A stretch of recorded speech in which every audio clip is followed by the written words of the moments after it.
Okay, hello everybody. Thank you very much for coming. I obviously know the majority of you guys, so I appreciate the extra effort in coming today. Just like to say in the beginning, of course, so this is a longer paper than maybe some of you might have expected. It'll be about 30 or 35 minutes for the presentation. I'll be happy to answer any questions you have, or try to answer them after the lecture, of course. Also, I'd like to read a little caveat in the beginning. It's been some time since I've offered a lecture to a general public, and so trying to hit the right tone took me a great deal of effort. So if this is too simple for some of you, or too abstract for some of you, my apologies in advance. Okay. So my intention here this evening is threefold, in that I hope to accomplish three distinct yet related goals. My primary task, at least for many of you I assume, is of course to introduce you to the work of Japan's most celebrated author, Natsume Sōseki. But in order to do this here in Brussels to a largely Western audience, thank you for coming, it's safe to assume that I will have to take a few steps back and contextualize his work, both as the novelist that would modernize Japanese literature, and perhaps more importantly, as a theorist of literature that he is still, in my opinion, not fully recognized or appreciated as being. As such, I will begin by offering a brief history of the Meiji period in Japan as it relates to the rise, indeed the creation, of what today we would call Japanese literature. And then I will draw your attention to what is generally considered to be Japan's most unique contribution to literature, the shosetsu, or I novel. Now, the Meiji era, which covers the years of 1868 to 1912, was a period of massive and radical change in Japan on every level: cultural, social, political, economic, and of course, the psychological. Thus, in order to understand Soseki's contributions to Japanese literature, we're going to need to cover a few key events in modern Japanese history. One of these events will be the rise in prominence of not only the novel in the late Meiji period, but specifically the shosetsu, or I novel, which is traditionally said to be best represented by the novel Futon by Tayama Katai in 1907. Once these pieces are in place and the stage has been set, I will focus on developing the following line of argumentation, namely, that Soseki should not merely be seen as the author that modernized Japanese literature, but that, far more importantly, he needs to be seen as being one of Japan's earliest modernists. That is, and here I will follow the interpretation offered by Karatane Kojin, that Soseki should be recognized and celebrated as being the first genuine critic of Japanese modernity. Perhaps the easiest way to describe the changes that occurred during the Meiji period would be to say that this, 1868, is when Japan put itself on the map in the modern world. Unfortunately, it would actually be more accurate to say that this is when Japan was put, passively that is, back onto the world map by the Western powers. After several centuries of self-imposed isolation from the West, Japan was finally forced to reopen its borders by Commodore Perry in 1853. This began more than a decade of very one-sided negotiations between the colonizing industrial powers in the West and the then still feudal Japan. Not surprisingly, the hegemonic imbalance of power quickly led to a series of very disadvantageous treaties and trade agreements with the West, the consequences of which would resonate for several generations. In fact, as I hope to show, on many levels, the consequences of this change, a change that literally can be seen as moving from the invisible to the visible, or from the mythological to the historical, are still being felt and still play a significant factor in contemporary Japanese culture. Of course, this period is far too complex and far too interesting for me to cover completely today. So I will limit my comments to those that are pertinent to our discussion on the origin of modern Japanese literature. On this front, there are three particular problems that come to the foreground and which would play major roles in the creation and development of Japanese literature. Fortunately, the three ideas I would like to discuss do stand together well in a sort of constellation of paradoxes, which we in the West are, to varying degrees, more or less familiar with. So, first I will discuss the question of language, then move on to the notion of literature, and then I will conclude with a very brief history lesson with an overview of the question of Japanese identity or subjectivity. However, before we can appreciate the very real paradoxes that the Japanese had to ponder during the Meiji period, I need to clarify what is arguably the most relevant of all the factors in this equation, namely the question of time. Japan was obviously not the first nation to modernize itself, but the process of Japanese modernization is unique in that the amount of time involved in the process was literally a fraction of what it was for most other countries. The move from feudal to modern Europe was a complex process, of course, that developed gradually over a period of centuries. In Japan, this literally happens within 2 generations. Several major theorists, Karatani himself, Derrida, Lacan, Zizek, have all commented on this fact. And clearly, its importance cannot be overestimated, especially in regard to the contemporary feelings of uncertainty surrounding Japanese identity that authors like Murakami Haruki and Kawakami Hirome have made central to their work. And perhaps even more astounding than the speed with which this all took place is the extreme lack of cultural and ideological consistency that pervaded over the entire modern period. By this, I mean that not only did Japan move from a feudal to a modern state in the blink of an eye, they also moved from a very specifically Japanese history to an almost neutral or generic sense of, quote, modern world history.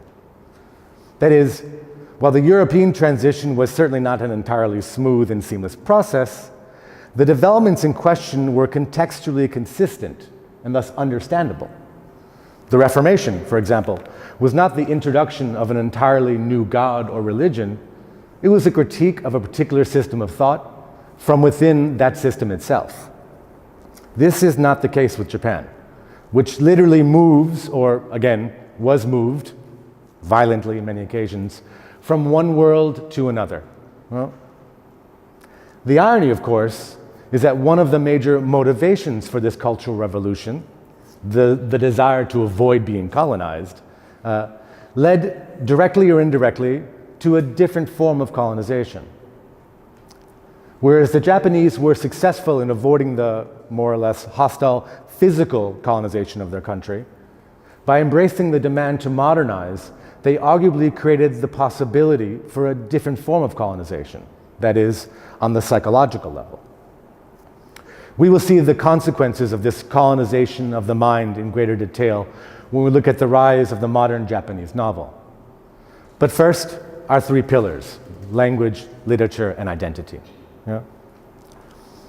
In terms of the question of language, the Japanese were faced with 2 main problems. First, there was the question of which language to write in. Prior to the Meiji period, prose was composed in a highly specific and ornate language, one which most people neither spoke nor read. And while the educational reforms of the Meiji period would do wonders for literacy in Japan in general, the formality and rigidity of its literary endeavors still meant that the majority of the population would not have been able to understand, let alone appreciate, the major works of Japanese literature.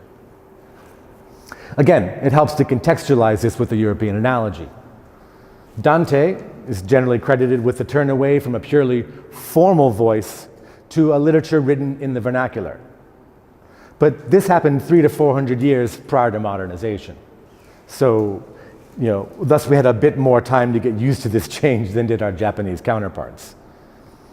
Secondly, writing itself, just in general, suffered from restrictions in that there were, at the time, very formal and standardized styles of writing allotted to different forms of communication. And none of these forms corresponded to the language that people actually spoke. It was as if there were two different forms or even ideas of language, one spoken and the other written. Even worse, there was literally no strict Japanese alphabet for the vernacular at the time.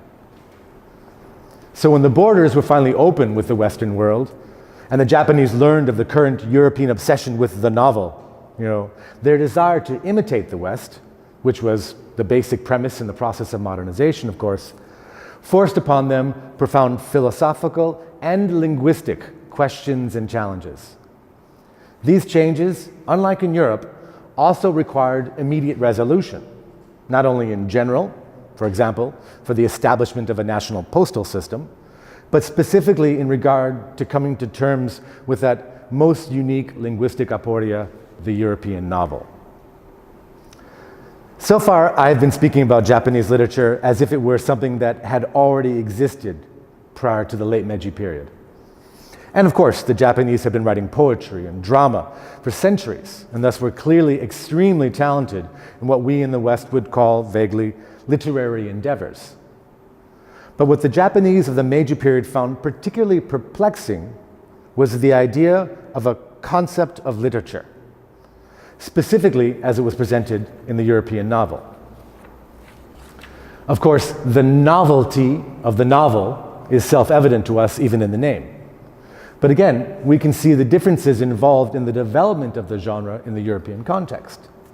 It was a long and arduous process of refinement and development in Europe that arrived in Japan fully formed and in full blossom, much like Athena stepping out of Zeus's head, fully clad in shining armor. Instead, the first attempts at literary theory in Japan, which occurs in Subuchi Shoya's work from 1885, The Essence of the Novel, is really nothing more than superficial praise for a phenomena that had as yet been neither investigated nor understood. In fact, this process, the development of a genuine theory of literature, would not happen for another 30 years, which of course is when Soseki arrives on the scene. And even then, it would not be met with approval.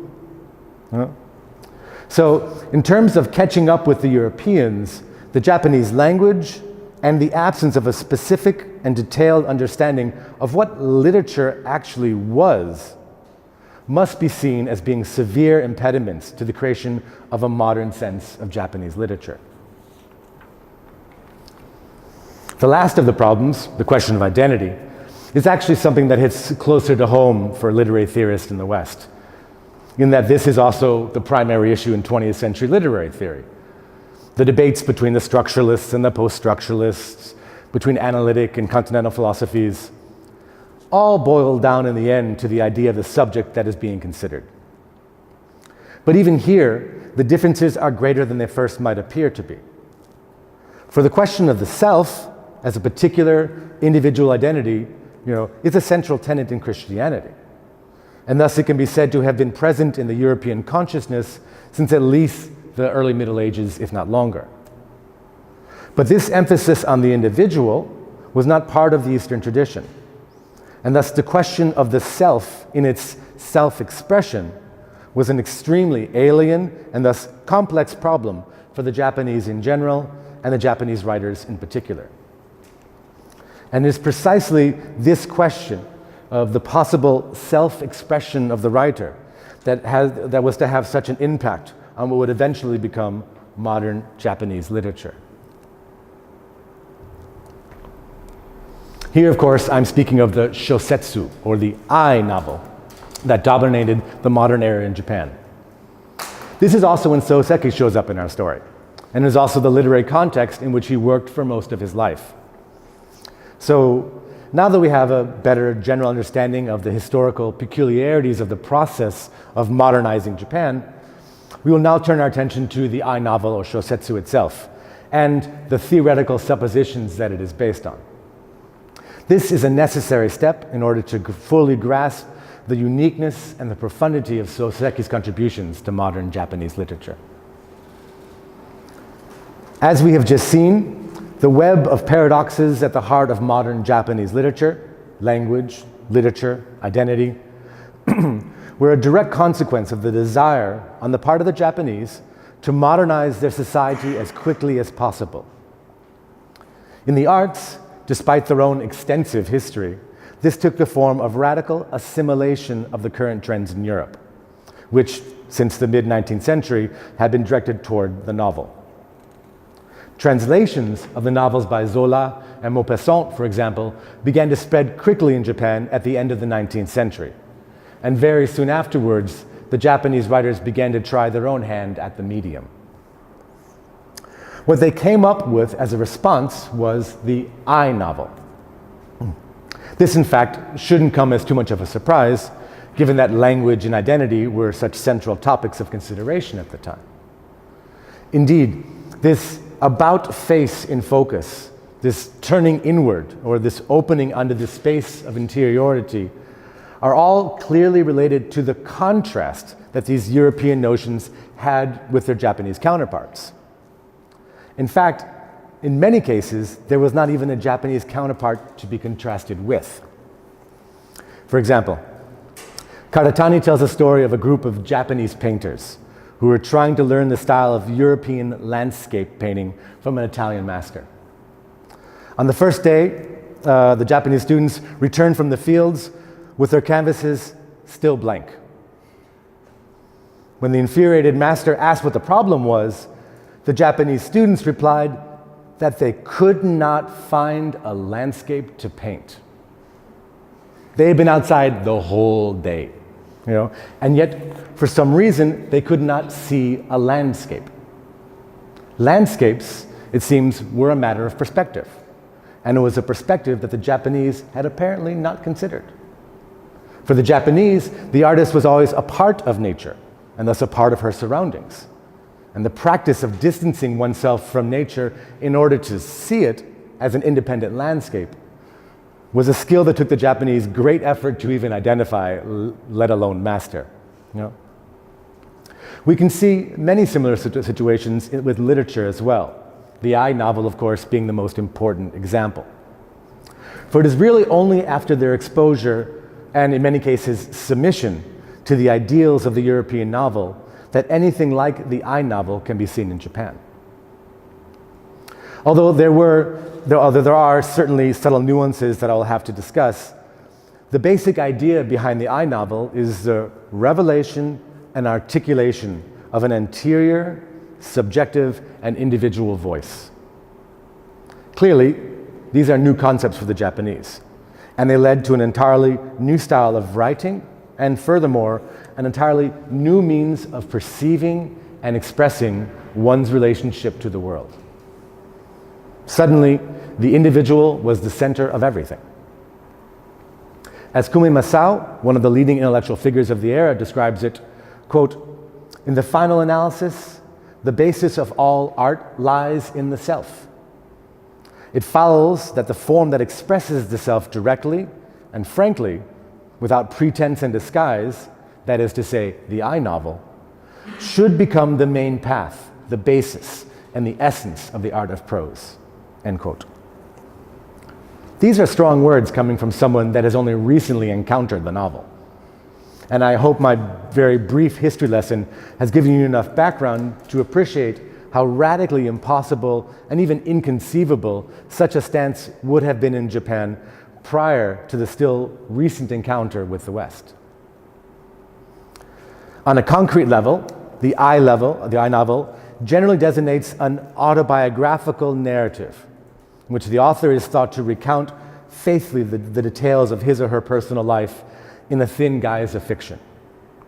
Now, today, of course, it is true that there might be analogies with a few very specific writers from the West. Classically, maybe André Gide or Henry Miller, or I think more appropriate would be today's publication phenomena, Knut Knausgaard. This is a no holds barred, I will tell you everything I'm thinking and feeling and doing, many of which you don't want to know, and I should be embarrassed to share, but I'm not going to be. This is the I novel, But this was clearly not a style that had a prominence in the West, even in the 20th century, and was certainly antithetical to the Japanese notion of consciousness or self or literature at the time. In fact, it became so important, though, that many critics in Japan and the West have characterized the I novel as, quote, the most salient and unique form of modern Japanese literature. As good as it gets. Donald Keene, for example, the leading voice in the study of Japanese literature, does an excellent job of highlighting the key issues at stake in the following passages that I'll quote from length, in order to show the contrast and the paradox that this will present when we come to Sōseki. Donald Keene states, quote, "As many critics have pointed out, Japanese naturalism developed along quite different paths from any European example. European naturalism arose largely as a reaction to the excessive emphasis on the individual in Romantic literature. But in Japan, the most salient feature of naturalist writing was instead the search for the individual. This search was intensified after the brief flowering of a specifically Romantic literature had passed and achieved its ultimate expression in the I novel, which were attempts in the forms of novels to establish the individuality of the authors. The naturalism of Zola or Maupassant came to be interpreted not as a method of examining human beings with scientific detachment, but as an absolutely faithful reproduction of real events, without admixture of fiction or even of imagination." End quote. Thus, intriguingly, despite the fact that their original motivation for writing was supposedly an attempt at replicating the European novel, the I novel is in fact an entirely different creature. The emphasis that I just tried to place on the last sentence of Donald Keene's description was an attempt at highlighting the key points of departure, namely, or issues that we would take with a challenge or a contradiction to the European novel, namely, quote, "the absolutely faithful reproduction of real events, which were neither created nor even related to either fiction or imagination." So the novel is somehow not fiction at this point. This is the major contribution of Japanese literature. This is what Japanese modern literature is most known for, and their example apparently isn't fiction. Yeah? It would seem then that the most revered form of the novel in early modern Japanese literature was not even considered to be a work of fiction. Indeed, and this is great, in future developments of the form, in the 1920s, for example, critics would go so far as to accuse writers of making up their stories. How dare you fabricate something like this and expect me to read it? It's hard to believe that we're talking about the same thing here in terms of a novel. Fortunately, this is precisely where Sōseki makes his entrance into the debate. And it is specifically his dissatisfaction with what was at the time the unsurpassed ideal form of the novel that, in my opinion, shows his true genius and brilliance. Although, yes, he appreciated several examples of the I novel, and even wrote one himself, when we consider Soseki's oeuvre as a whole, it is clear that his stance toward the I novel and the early modern understanding of the novel generally is one of critique and discontent. The irony should not escape us. The most celebrated figure in modern Japanese literature was in fact against many of the ideals and practices that came to typify the period. The problem, as Soseki saw it, was the lack of understanding of what literature actually was. Now, whether we accept the argument that the premise of the I novel was based on a misunderstanding of literature, which I contend was Soseki's position, or we consider that it was instead an explicit challenge to the European novel, in either case, what we are in need of is a more explicit understanding of what literature actually is. This is exactly the conclusion that Soseki drew from his study of English literature. And it is also exactly what prompted him to abandon, albeit only temporarily, his own fiction and begin working on outlining and clarifying what it was that he was pursuing under the rubric of literature. Thus, before I turn briefly to commenting on two of his novels, I will walk you through the development and content of his, for me, most important work, Theory of Literature. Quick sip. Soseki studied English literature at the Imperial University in Tokyo, graduating in 1893, and then went on to teach English at a secondary school. In 1900, however, an unexpected and it's important to see, largely unwanted opportunity arose. He had been selected by the Ministry of Education to be sent to England for intensive study. Yeah? These 2 years were, he would later write, the worst and unhappiest of his life. Despite his excellent command of the language, Soseki suffered from isolation and severe culture shock. As he writes elsewhere, the shock in question was not necessarily simply the difference in culture. Apparently, what Soseki found most disturbing was how a culture that had produced such wonderful works of literature could be so base and so shallow. What was most disturbing, however, was the complete failure of his plan. Yeah? As is clear from his letters to friends back home, his, quote, initial plan to read through the canon of British literature faltered when, halfway through his stay in London, he came to the devastating realization that he had no idea what literature even was. End quote. This realization began the impetus for his major work on literary theory.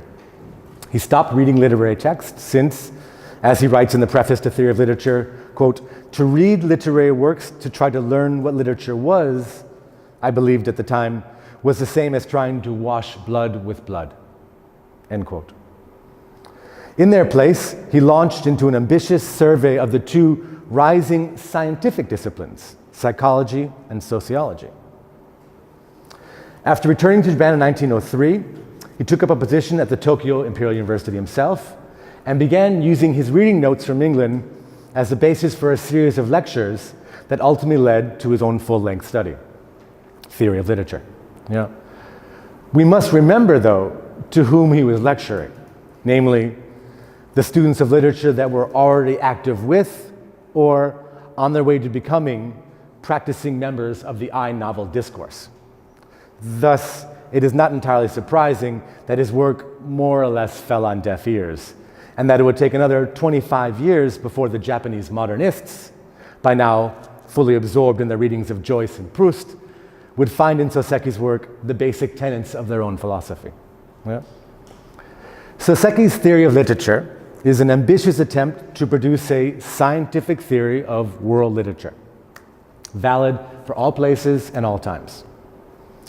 Using psychological studies of the stream of consciousness by such figures as Lloyd Morgan and William James, Soseki produced a new definition of literature.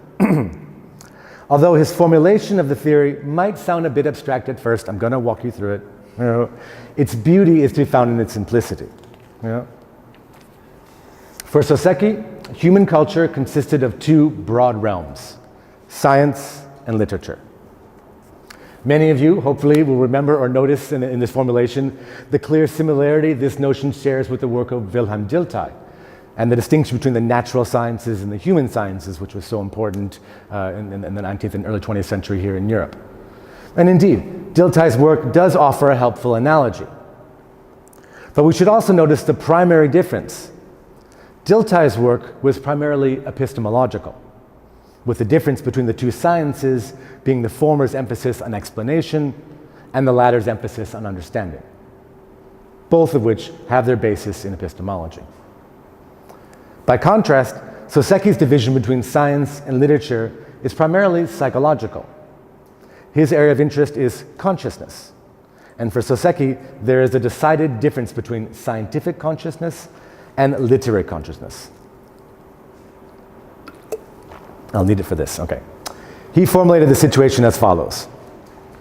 Whereas the content of science could be expressed by the variable, yes, he used variables, you know, by the variable capital F for focus, you know, where F refers to the focal point of consciousness at any given moment, right here, right here, right here. You know. The content of literature consisted of capital F plus lowercase f, major focus, minor focus, where lowercase f referred to the emotional fringes of consciousness, those parts of the self that were still not yet accessible on a conscious level. This small f indicated not only the importance of effect in literature, but also the temporal fluidity of the reading process. whereas the capital F of one moment of consciousness recedes when a previously peripheral small f shifts from the fringes of consciousness to its focal point, becoming the new capital F. Only to retreat back to the fringes again, that is, becoming a small f again, when another capital F, or foci, emerged in the ongoing wave flow of consciousness. Thus, for Soseki, scientific consciousness is akin to what we today would call positivism. It can only focus on what is positively and factually present. By contrast, literary consciousness is aware of the limits of its own perception and recognizes itself as a process rather than a fact. Yeah? Here we can clearly see the basis of Soseki's dissatisfaction with the I novel. It presupposes the self, and I would argue the language that it is actually supposed to represent. Yeah?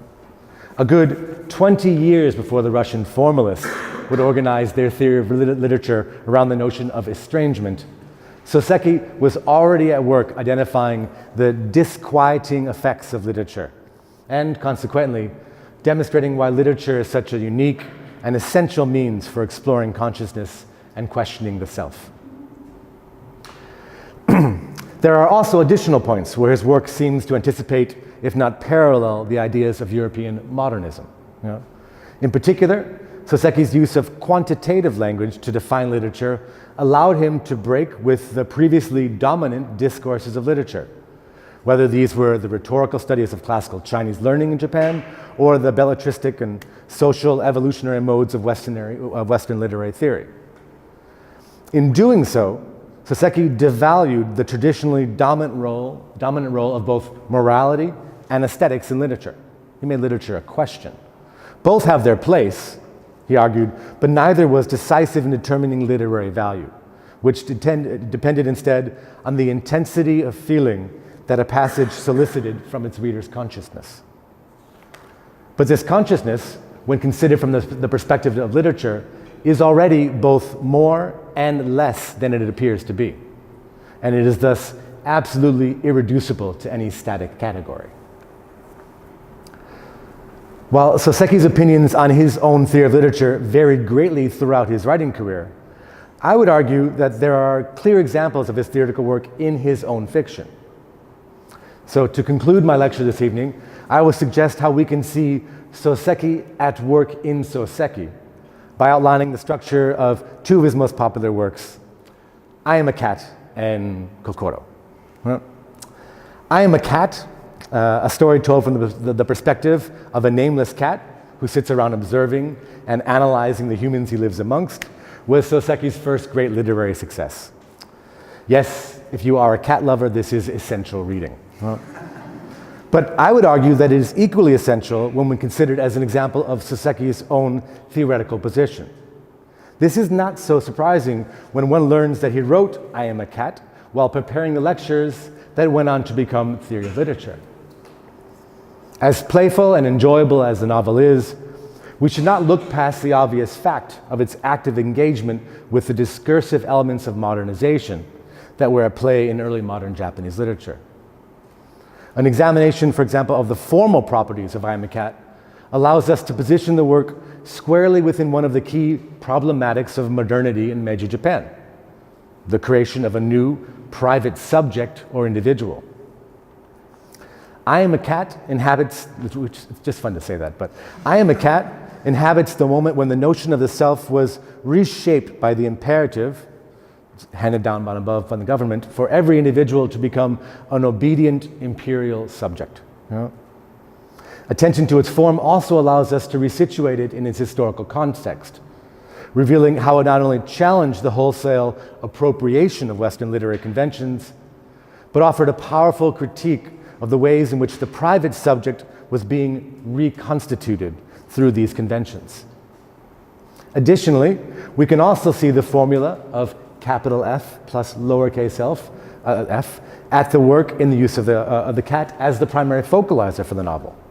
For unlike his human counterparts, who always seem to be stuck discussing different variations of the same problem, the cat is aware of and interested in what is going on both in front of him, capital F, and what seems to be developing across the street or around the corner, lowercase f. And yes, for those of you who are concerned about such things, this does mean that the cat had a more profound understanding and appreciation for the world.